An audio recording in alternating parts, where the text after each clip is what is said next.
શાંતિ અને સુખની પહેલી શરત જે થઈ ગયું છે તેને આપણે ભૂલી જવાનું. રજવાડું તો હૃદયમાં હોવું જોઈએ. પછી એ ગમે ત્યાં બેસો, એ આપણને સિંહાસન જ લાગે. જિંદગી ત્યારે સફળ ગણાય સાહેબ જ્યારે તમારો પરિચય તમારે ન આપવો પડે. આપણા શાસ્ત્રોમાં 6 વ્યક્તિઓને જમાડવાનો ઉલ્લેખ વારંવાર કરવામાં આવ્યો છે.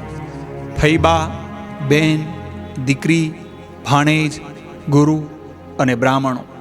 આ 6 વ્યક્તિઓ વર્ષમાં આપણા ઘરે એકવાર આવીને અવશ્ય જમવા જોઈએ.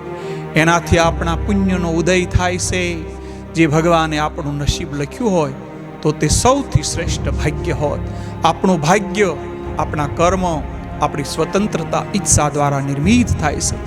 ભેગું કરેલું ભોગવી શકાશે કે કેમ એ આપણે કોઈને ખ્યાલ નથી, પણ ભેગું કરવા માટે જે કર્મ કર્યા છે એ આપણે જ ભોગવાના છે, આપણે જ ભોગવાના છે.